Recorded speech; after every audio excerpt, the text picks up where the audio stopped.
ఇందాక additional DMHO గారు ఇచ్చిన డేటాలో మనం గమనిస్తే లాస్ట్ గవర్నమెంట్లో శ్రీ జగన్మోహన్ రెడ్డి సార్ తీసుకున్న కేర్ పేద ప్రజల ఆరోగ్యం పట్ల ఆయన తీసుకున్న కేర్ రిఫ్లెక్ట్ అవుతుంది. ఎందుకంటే ప్రైమరీ హెల్త్ కేర్ నుంచి టెర్షరీ హెల్త్ కేర్ వరకు ఎలాగ ఒక సిస్టమ్ని బలోపేతం చేయొచ్చు ఒక గవర్నెన్స్లో ఉండే వ్యక్తులు అన్న దానికి నిదర్శనం ఇందాక సార్ ఇచ్చిన డేటానే మనకు అర్థమవుతుంది. ఎందుకంటే ప్రతి చోట కూడా ల్యాబ్ టెస్టులు కానీ మెడిసిన్స్ అవైలబిలిటీ అదొకటే కాకుండా రిక్రూట్మెంట్ కూడా స్టేట్ మొత్తం ఒక 58,000 మెడికల్ రిక్రూట్మెంట్ గతంలో ఎప్పుడూ జరగలేదు, అంత జరిగింది.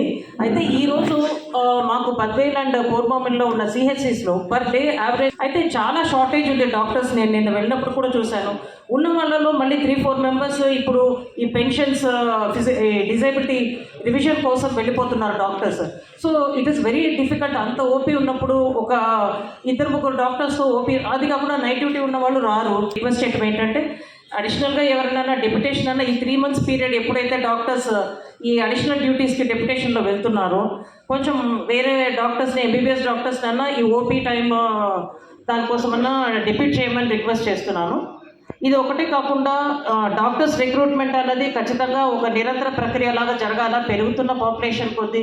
ఎందుకంటే ఎంతమంది లాంగ్ స్టాండింగ్లో యాబ్సెన్స్ ఉంటారు కొంతమంది డాక్టర్స్, ఇవంతా ఐడెంటిఫై చేసి వాటిని టర్మినేట్ చేయటమా, అడిషనల్గా కొత్త వాళ్ళని రిక్రూట్ చేయటం, ఇది ఒక నిరంతర ప్రక్రియలాగా జరగాలి.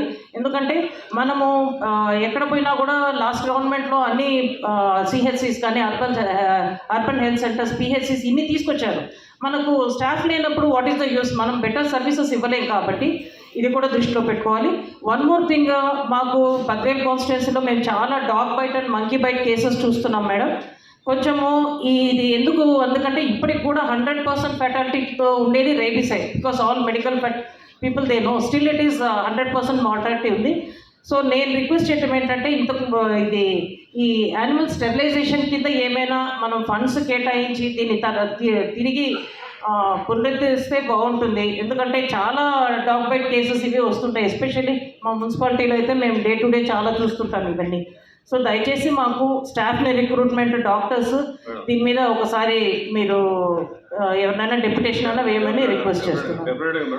అది కూడా కాకుండా నేను ప్రతిసారి అడుగుతున్నాను, ఎక్స్రేస్ మాకు పూర్వమిల్లా అండ్ బద్వేల్లో ఎక్స్రే యూనిట్స్ ఉన్నాయి, వాటికి సిఆర్స్ పెండింగ్ ఉన్నాయి.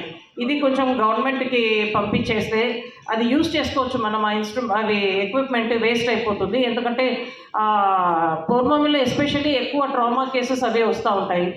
సో ఖచ్చితంగా సిఆర్స్ ఒకటి మాకు గవర్నమెంట్కి రిక్వెస్ట్ పెట్టమని అడుగుతున్నాను. Thank you.